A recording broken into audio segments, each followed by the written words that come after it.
Negotiations. I should mention that humanity always sends two envoys to first contact situations. Vex Thul's compound eyes narrowed. Two envoys? You came alone, save for your cowering scientist. No, Chen smiled, and for the first time since entering the chamber, she seemed genuinely relaxed. I am the diplomatic envoy. Our second envoy should be arriving. Now, the chamber's alarm systems suddenly shrieked to life. Through the massive viewports, space itself seemed to tear open as something enormous emerged from a dimensional fold that hadn't existed moments before. The UES Leviathan materialized like a nightmare made real 30 kilometers of angular depth, its hull black as the void between stars. The battleship's mere presence caused gravitational distortions that pulled smaller HFY vessels out of formation. Weapon ports along its hull glowed with barely contained energy that made nearby space shimmer like heat mirages. That, Chen announced conversationally, is our second envoy. We call her the Leviathan, though her official designation is somewhat longer. She's here to handle negotiations when diplomacy fails. The HFY warriors in the chamber had gone completely silent, their earlier amusement evaporating as sensor readings flooded their displays. The human battleship wasn't just large, it was radiating energy signatures that defied their understanding of physics. Vex Thul's voice came as a hoarse whisper. Impossible. Our intelligence reports indicated humanity possessed no vessels larger than heavy cruisers. Intelligence reports can be so unreliable, Chen replied pleasantly. Humanity has always believed in keeping our most persuasive diplomatic tools discreetly positioned.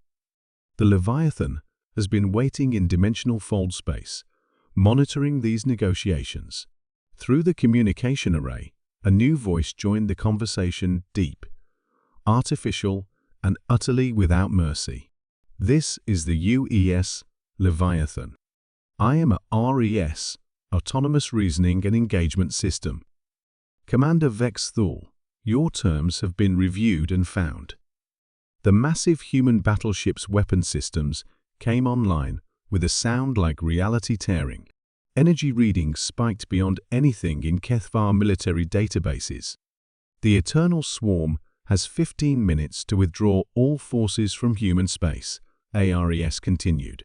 Failure to comply will result in the implementation of scorched void protocols. Your fleet will be reduced to constituent atoms, and your homeworld will serve as a demonstration of humanity's diplomatic flexibility. Vex Thul looked at the tactical displays showing his fleet ships that had conquered hundreds of worlds now dwarfed by a single human vessel that hadn't existed in their intelligence reports. Chen straightened her diplomatic robes and smiled brightly. So, Commander, shall we revisit those terms of coexistence? I believe humanity's negotiating position has evolved somewhat. The clicking of HFY mandibles had stopped entirely. In the sudden silence, only the low hum of the Leviathan's charging weapons could be heard, promising that humanity's second envoy was prepared to conclude these diplomatic talks with extreme prejudice. The emergency beacon pierced through the quantum foam layers of hyperspace, its urgent crimson pulse reaching the furthest corners of the Galactic Federation's territory. On the bridge of the flagship, Zephyrian Ascendant, Admiral Kexthara's chitinous exoskeleton clicked nervously as she processed the incoming transmission from the outer rim. Admiral, her communications officer, a six-armed Heliosan, trembled as he spoke. The report. It's from Sector 7 Alpha. The humans. They've done something. Kexthara's compound eyes focused on the holographic display materializing before her. What she saw defied every principle of galactic warfare that had governed the cosmos for the past millennium. Human vessels, not the crude metal constructs they had been using for centuries, but something else entirely, ships that seemed to bend reality around them, their hulls pulsing with an energy signature that made her species' most advanced sensors shriek in protest. How many?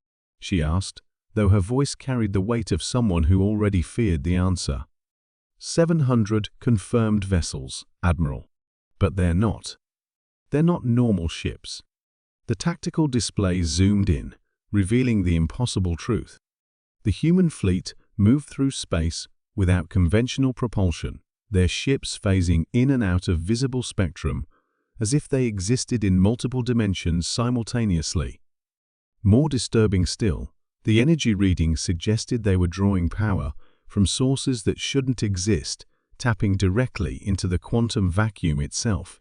Dr. Velnara, the Federation's leading xenobiologist, materialized on the bridge via quantum telepresence, her ethereal form flickering with urgency.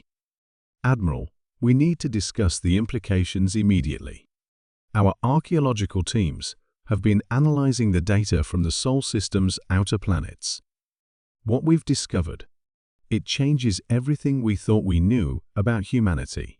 The holographic chamber shifted, displaying ancient ruins on Europa, structures that predated human civilization by millions of years.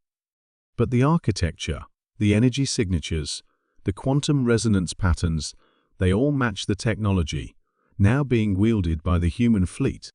We made a catastrophic error in our initial assessment, Dr. Velnara continued, her translated voice heavy with implications. Humanity wasn't a young species that stumbled into space travel. They were the descendants of something far older, something that had been deliberately suppressed. Kex Thara's mandibles clicked in confusion. Explain. The humans had forgotten their own history. Eons ago, their ancestors possessed technology that rivaled the precursors themselves. But something happened, a catastrophic war, a cosmic event, we're not certain. Their advanced civilization collapsed, and the survivors.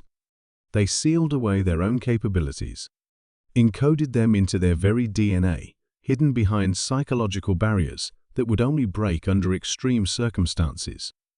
The Admiral's blood chilled as understanding dawned. The invasion. Precisely. When we attacked Earth 50 years ago, when we pushed them to the brink of extinction, we didn't just activate their survival instincts. We triggered something far more fundamental. The genetic locks began to break. The sealed knowledge started to surface. On the tactical display, the human fleet had begun to move with purpose toward the inner systems. Their ships left trails of distorted spacetime in their wake, and wherever they passed, the fundamental constants of physics seemed to bend to their will. Admiral, the communications officer interrupted. We're receiving a transmission from the human fleet. They're broadcasting on frequencies that shouldn't be possible to generate. The message that filled the bridge was not in any human language the Federation's linguists had catalogued. It was something older, something that bypassed the auditory cortex entirely and spoke directly to the consciousness of any sentient being who heard it. We remember now, the voice said, carrying the weight of geological ages. We remember what we were before the sleeping, before the forgetting. You sought to chain the children of stars, to leash those who once walked between galaxies. The seals are broken. The long dream ends. Dr. Velnara's form flickered with terror. Admiral, the energy readings from their fleet, they're